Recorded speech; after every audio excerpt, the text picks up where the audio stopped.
The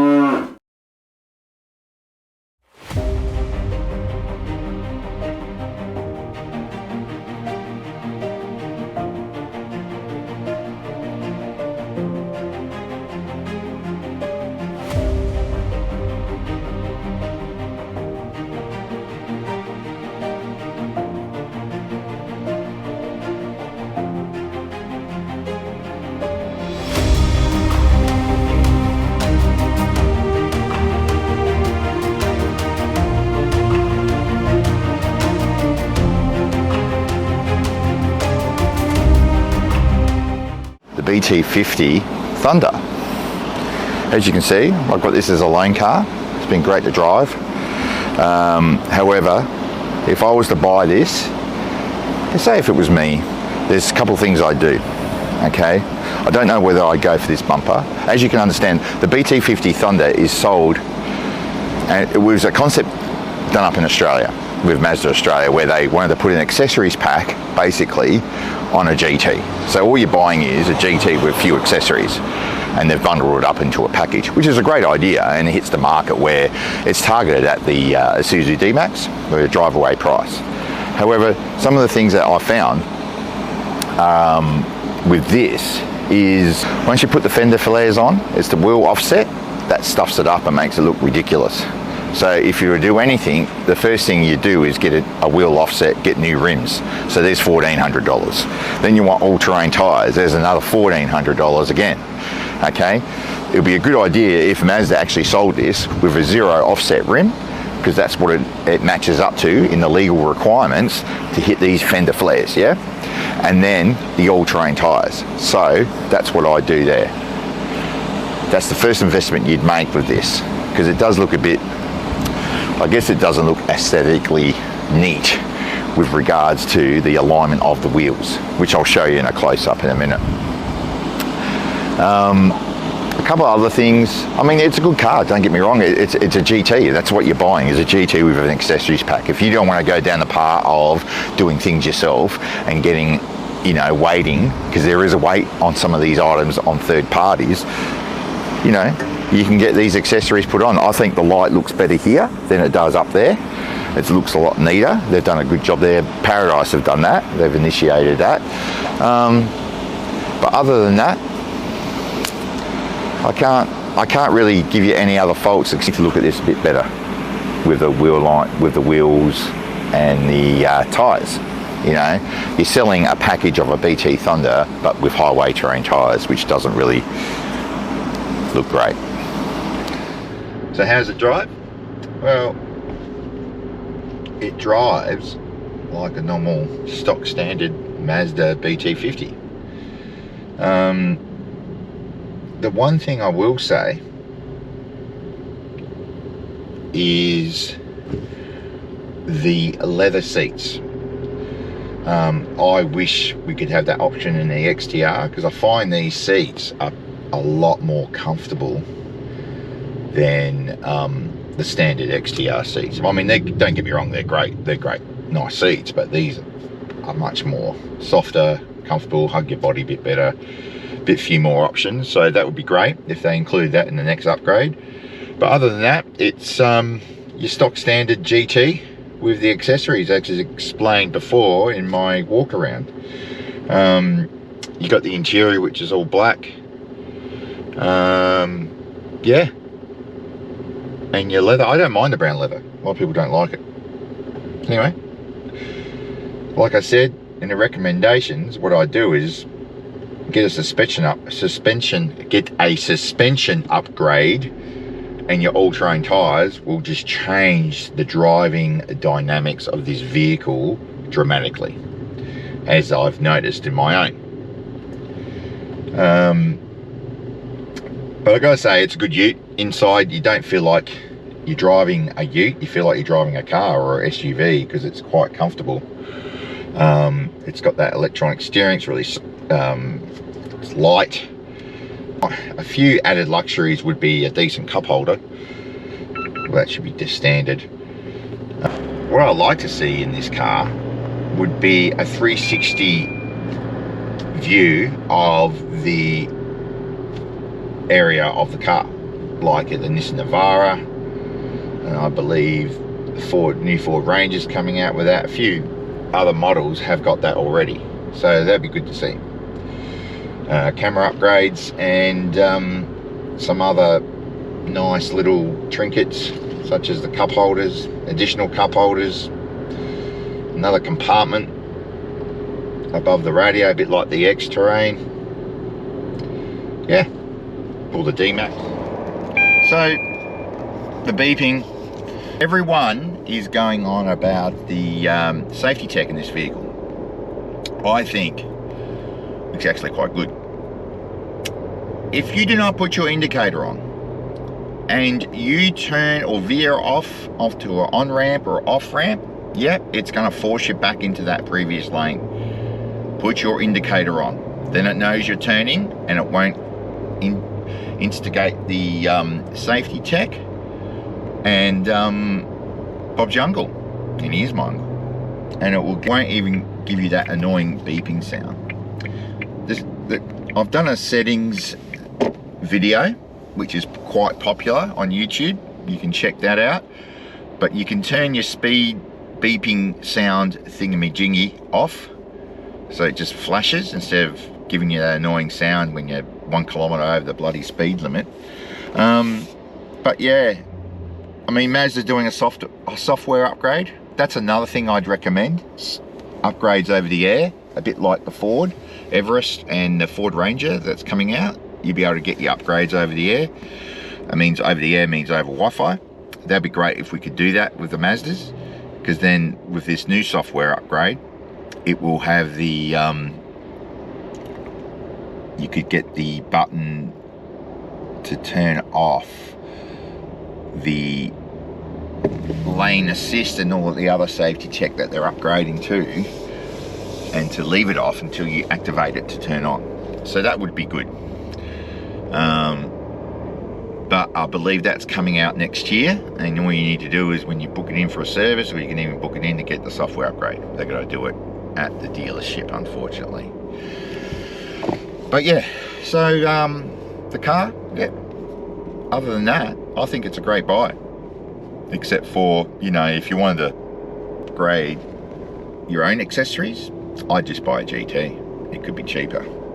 However, I think Mazda's done a good thing with the Thunder. I think they're trying to get into the market of the D-Max X-Terrain, the drive-away price, which is not too bad. And I believe some dealerships, well, most dealerships I know, and I've seen on the forum, actually let you, you know, if you don't want the Thunder sticker on, they won't put it on. If you don't want the bull bar on, but you want the other stuff on, they'll leave it all on. But I think they still sell you the bull bar, and it's up to you to get rid of it. I don't know if they can take that off the cost of the package. It's an accessories pack, so yeah. Anyway, other than that, people have been able to do such things. I'm just trying to park here, as you can see. Oop, front sensors, that's another thing. Good front sensors. So this is what I mean. Get the elbow out, there you go. Yee. And you just, oh. And I think that just looks pretty cool.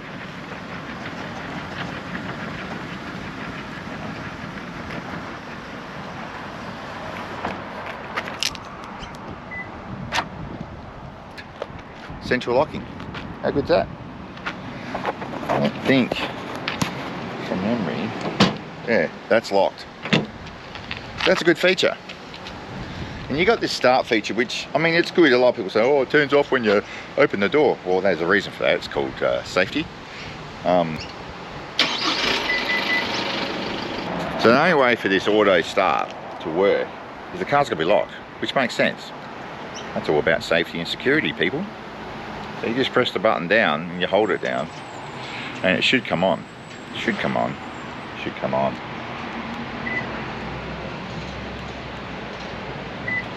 There you go, and you hear a beep, and she comes on. It comes on. And then obviously, go near the door, stops. Safety. The reason I've got my camera like this, hence for amateur vloggers, I forgot the screw that goes into the arm of the suction cup because it's sitting in the other BT and I should have got it then. Anyway, long story. Anyway, we'll get there. So you've got a bit of a different view for me, so I'm not sort of illegal by holding the camera. Like I said, the GT, I mean, these cars are great. I mean, they take another perspective of the ute and it doesn't make you feel like you're driving a ute.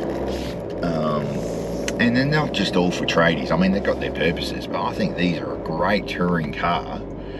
Could be a bit bigger inside for touring, but I'm 6'5", big bloke, ex-rugby player, and I'm finding myself with the leg room, especially on that drive we did for WA, 6 weeks on the road. I never got sick of driving that car, to tell you the truth. It'd be interesting to see what happens with the new Ranger, Raptor, Volkswagen Amarok, which are on the same platform, come up with, because I think that will be the next target to beat. To get the next competitive target will be that, to get up to them.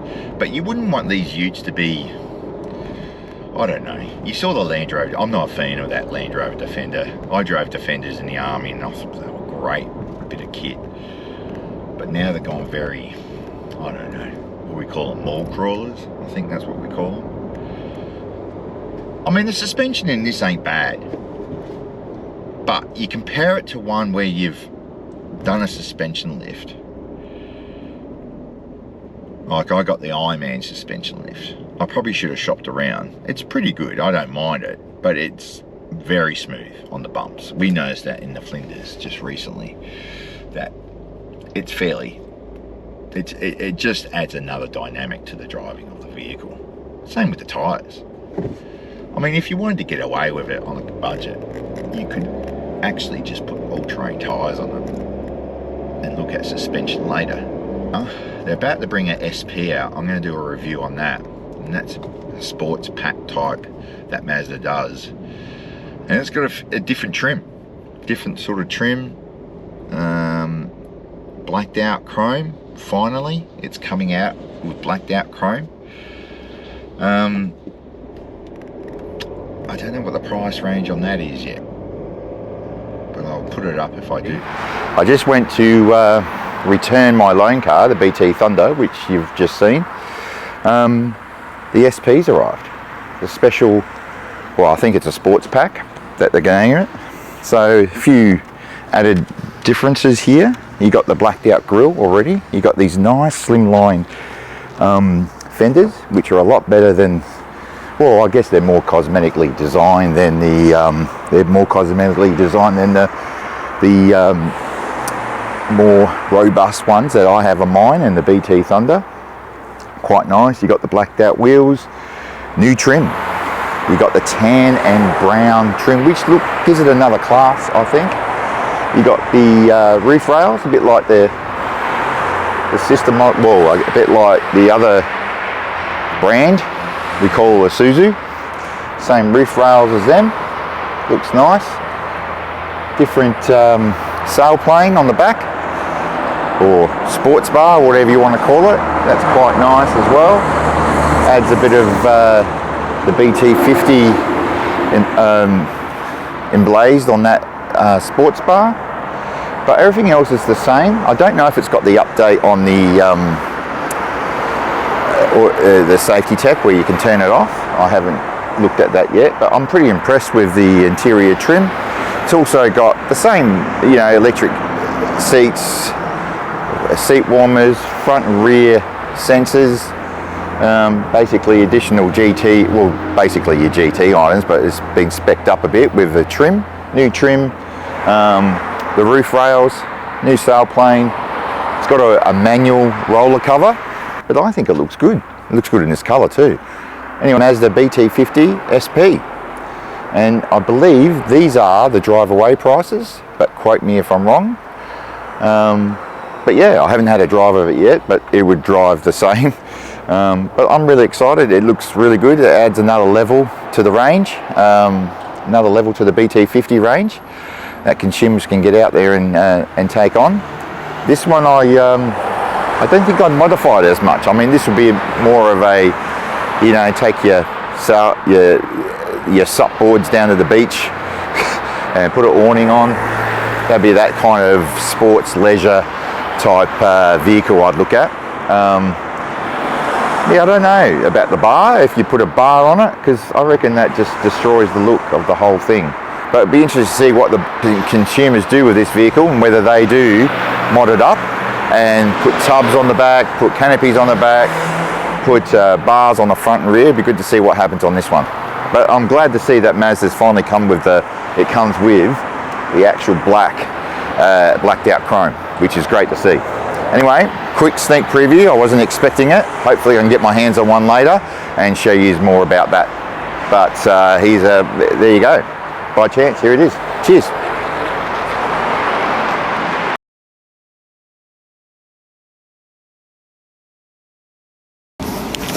Oh, stupid.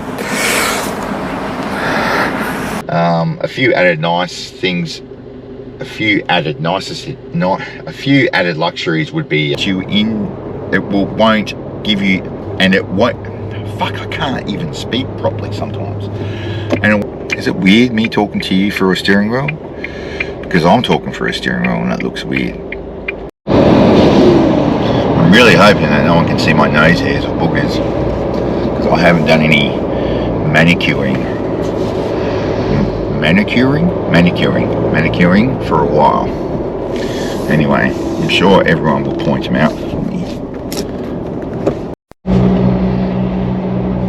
Hope they can't see my boogers on my nose hairs.